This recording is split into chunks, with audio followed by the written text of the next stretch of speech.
Dawn Freak sa Dark Continent, Part 41. Pag-usapan natin yan, mga idol.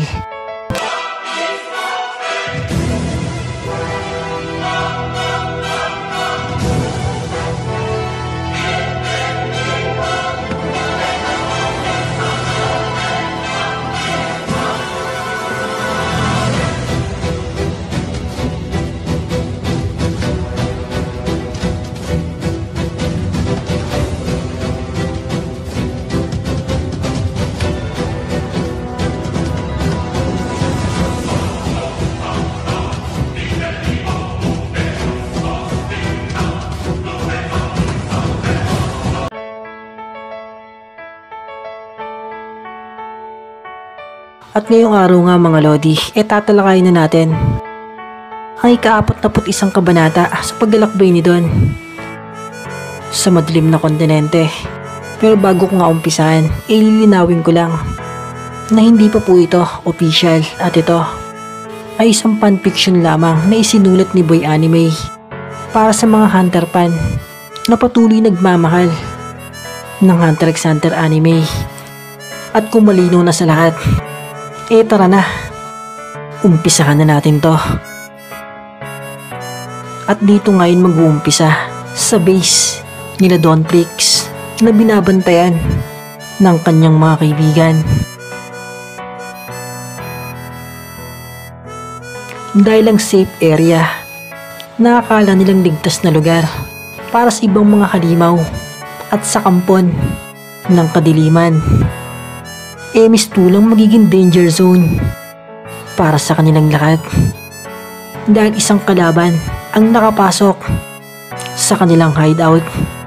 Kaya nagulat ang lahat ng mga kaibigan ng ating bidang hunter at ang nilalang na nakakita pala sa kanila walang iba kundi si Supremo,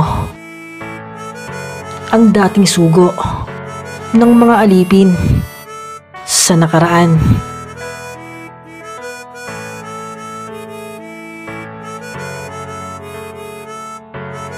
Kaya dyan, gulat na gulat ang mga halimaw at mga alipin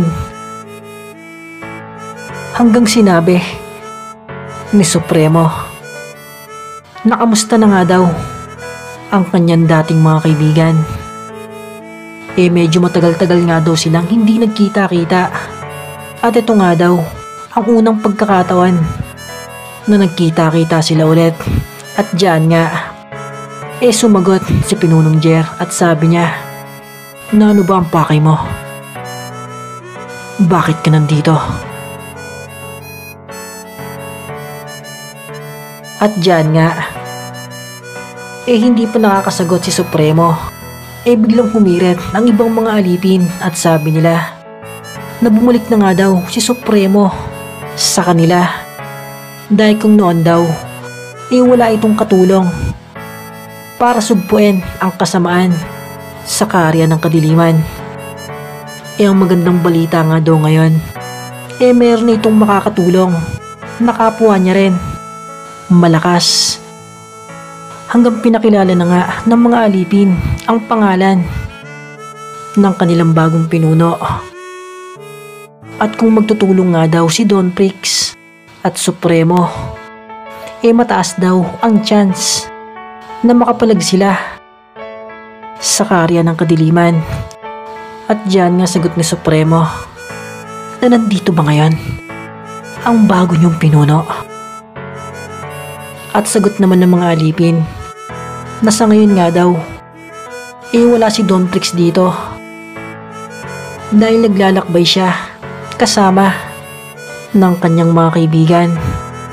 Pero dumadalo-dalaw daw ito paminsan-minsan pag may pagkakataon.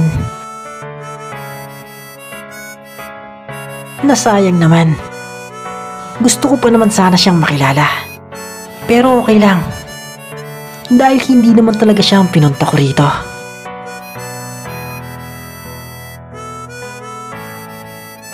Na kung ganun, ano ang pinunta mo rito? Sagot ni Jer.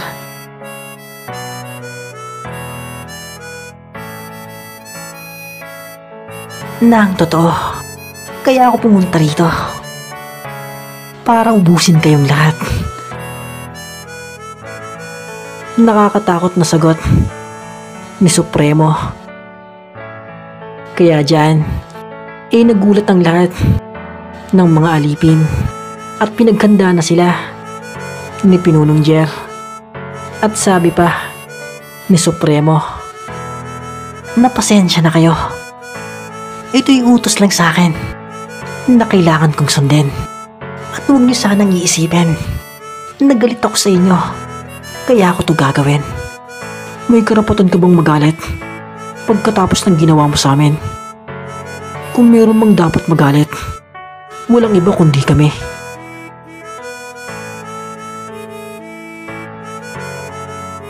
Dahil niloko mo kami at pinagpalit sa kapangyarihan, ika ni Jer. At sagot naman ni Supremo, noo nga pala, niloko nga pala kayo sa nakaraan. Pero hindi na kayo dapat magalit ngayon dahil mamamatay na kayong lahat. Sabay sugod na dyan si Supremo para patayin ang kanyang dating mga kaibigan. Pero sa pag-atake nga niya, bigla na lang may pumotekta sa mga alipin.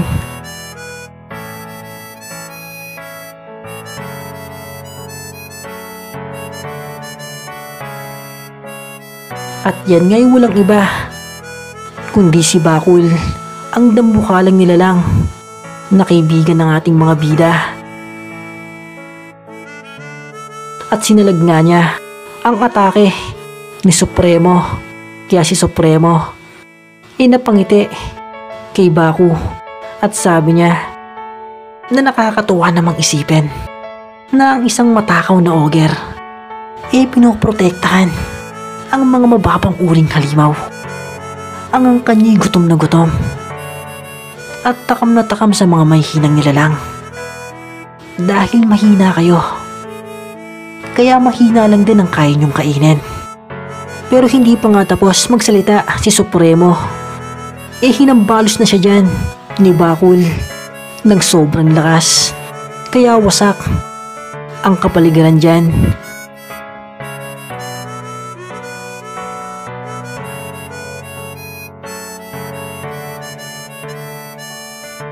Pero si Supremo nakaiwas pala at hindi tinamaan.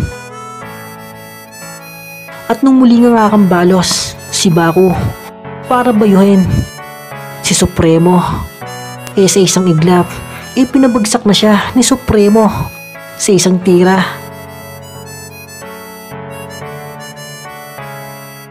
At sabi niya na napakalaki mo at napakahina. At nung papatay na nga ni Supremo si Bakul, bigla na lang may umatake sa kanya. At yan nga'y walang iba kundi si Pinunong Jer. At sabi niya na ang laki na ng pinagbago mo. Ibang iba ka na. Simpleng-simple na lang sa'yo ang pagkitil ng buhay. Yan ba ang dulot ng kapangyarihan? Kung ano man ang tinatahak ko ngayon, hindi niyo yun mauunawaan. Dahil magkaibang landas na ang tinatahak natin. Sumanib na ako sa kasamaan. At kayo naman nanatili sa kabutihan. Kaya wala kayong maintindihan. Sabi atake ulit dyan si Supremo, pasugod sa captain ng mga alipin. Kaya si Pinunong Jer naghanda na agad dyan para kumounter. At bago pa siya tamaan ng atake ni Supremo, inunahan niya na yan para atakihin. Pero sa isang iglap, siya pa rin ang tinamaan ni Supremo. Kaya bagsak na dyan si Pinunong Jer. At sabi nga ng dating sugo, nakakala mo ba mananalo ka sa akin? Napaka-imposible nga daw nun mangyari. At dagdag niya pa na wala ka ng pinagbago, mahina ka pa rin.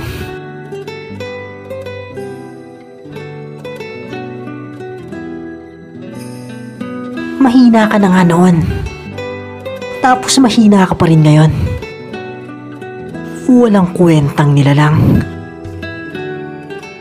Hanggang tatapusin na nga ni Supremo ang kapitan ng mga alipin at sabi niya na mukhang dapat ka na ngang mamatay. Pero nang papatay niya na si Pinunong Jer, nagsuguro na lahat dyan ang mga wikos at mga alipin. Kaya napatigil si Supremo at napangiti dahil nagsusuguran na nga daw ang mga mababang uring kalimaw at nakakatuwa daw isipin na nagsama-sama na ang lahat ng mga mahihinang nilalang sa lugar na ito. Pero okay daw yan dahil sama-sama silang mamamatay.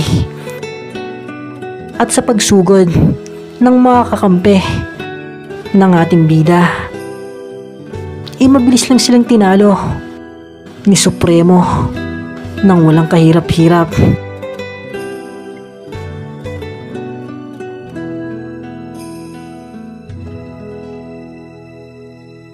At habang nakabagsak ang lahat ng kapanalig ni Don Prix, nag-iisip si Supremo kung sino daw kaya ang kanyang unang tatapusin sa mga ito.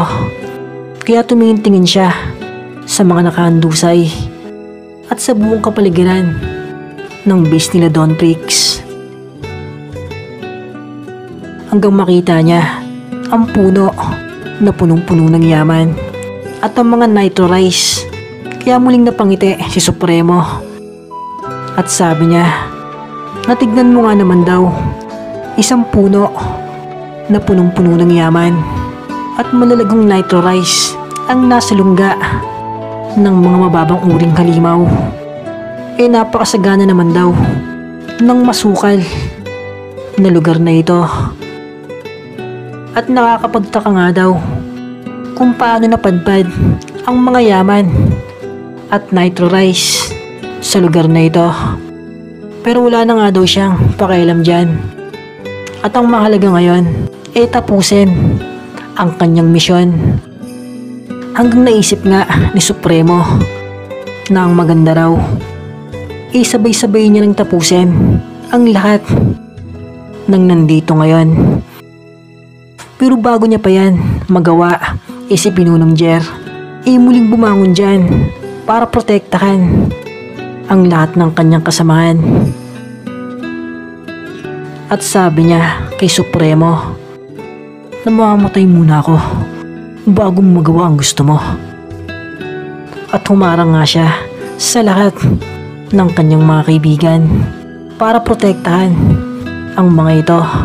Kaya si Supremo muling napangiti dyan at sabi niya na nakakatuwa ka naman, Jer. Mahina ka na nga. Tapos matapang ka pa. Gusto mong magpakabayani? Pues ibibigay ko sa'yo. Sabay atake na siya sa kapitan ng mga alipin. At sapul-sapul nga yan sa buong katawan.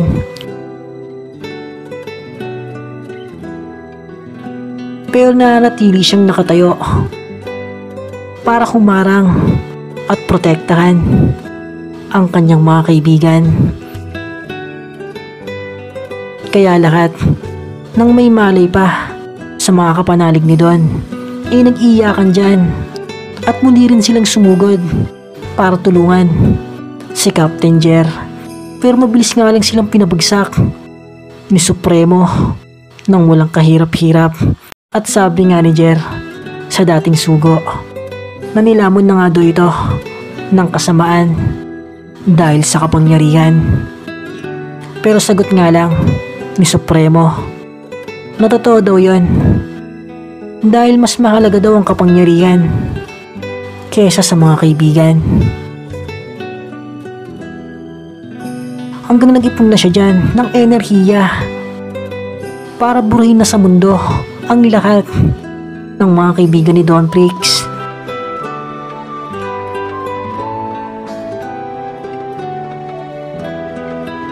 Pero sa isang iglap nga, bigla na lang naglaho ang enerhiya dahil nilamon ito ng black portal. Kaya nagulat ang lahat dyan. At bigla na lang may dumakot kay Supremo ng sobrang bilis at hinambalos yan ng sobrang lakas.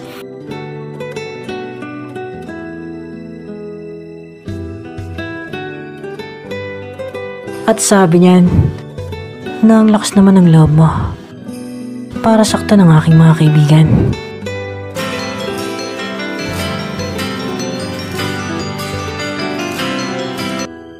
At dyan na nga nagtapos ang part 41 ng bidyong ito.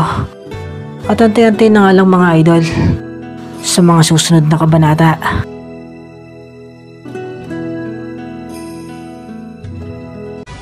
At bago nga tayo magtapos mga idol, sana huwag niyo kakalimutan mag-like dahil napakalaking tulong yan para sa ating channel. At kung meron naman kayong opinyon, i-comment nyo na lang yan sa ating comment section para malaman din namin ang inyong mga opinyon. At kung may bago naman dyan, sana huwag nyo kakalimutan mag-subscribe and click the bell icon para hindi ka nahuhuli sa mga latest uploads natin.